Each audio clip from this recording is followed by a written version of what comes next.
kamera geser tidak bisa menyelamatkanmu, sayang. Nah, mungkin kata-kata itu cocok kita sematkan pada iPhone. Dulu, ketika Apple merilis iPhone baru, dunia seperti berhenti bernapas. Steve Jobs naik panggung, buka keynote, dan boom. Is a revolutionary mobile phone.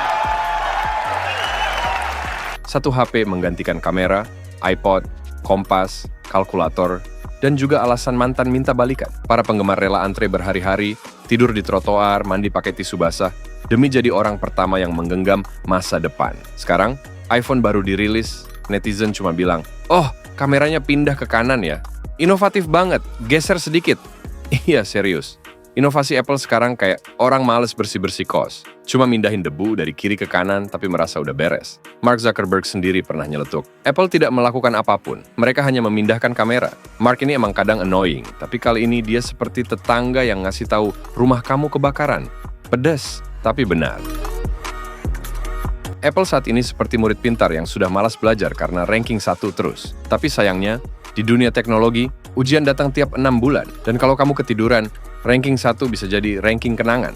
Sementara Apple sibuk gonta-ganti nama poni jadi Dynamic Island biar keren. Brand-brand dari Cina kayak Huawei, Xiaomi, dan teman-temannya udah kayak mahasiswa ambisius. Tidur 2 jam, kerja lagi, dan tiap bulan punya fitur baru yang bikin kita bingung, kok bisa ya? Huawei udah ngobrol sama satelit, sementara Apple masih mikir, gimana kalau kita tambahin warna sunset pink? Wah, revolusioner. Jangan salah, kita semua cinta iPhone. Tapi hubungan ini udah mulai kayak pacar yang nggak berubah-ubah. Dikasih saran, ngambek. Disuruh berubah, cuman ganti baju doang. Dan mari jangan lupakan pelajaran sejarah yang sangat mahal. Ingat Nokia? Dulu semua orang punya. Bahkan kalau kamu anak gaul tahun 2005, ringtone Nokia itu adalah soundtrack hidupmu. Tapi Nokia terlalu percaya diri, seperti orang yang merasa jodohnya nggak bakal kemana. Ternyata jodohnya pindah ke Android. BlackBerry? Dulu BBM adalah status sosial, tapi karena mereka keras kepala mempertahankan keyboard fisik, akhirnya mereka dikalahkan oleh layar sentuh. Sekarang BlackBerry tinggal di museum teknologi, duduk di sebelah disket dan fax. Dan sekarang, aroma-aroma masa depan BlackBerry itu mulai merayap ke Apple. Kenapa?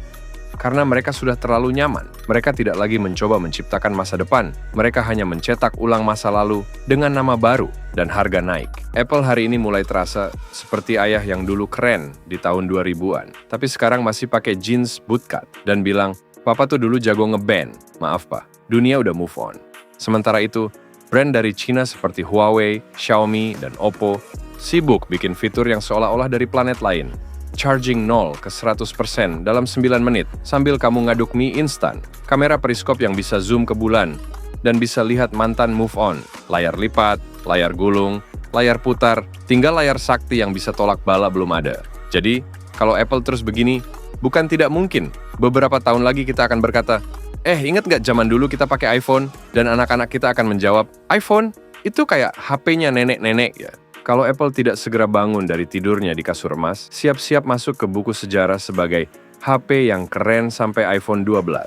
Setelah itu entahlah. Kesimpulannya, iPhone masih bisa selamat, tapi harus segera sadar. Karena kalau satu-satunya inovasi yang ditawarkan adalah kamera lebih diagonal dari tahun lalu, maka maaf, itu bukan ponsel masa depan. Itu katalog IKEA. Kalau inovasi Apple terus stagnan seperti sinyal Wi-Fi di basement, mereka bisa saja menyusul Nokia dan BlackBerry. Tidak punah karena tidak laku, tapi punah karena tidak relevan. Dan jika Apple terus merasa jadi satu-satunya pilihan, mereka harus ingat, dulu orang juga bilang, BBM nggak akan tergantikan. Sekarang, BBM tinggal kenangan, dan kita semua pindah ke WA sambil ngeluh stiker temennya norak. Dan kalau mereka itu butuh inspirasi, mereka cukup buka TikTok dan lihat brand dari Cina yang launching HP baru setiap 2 minggu sekali. Karena di dunia teknologi, yang terlalu nyaman biasanya bakal tidur selamanya. Jadi bagaimana pendapat kalian guys? Komen di bawah ya.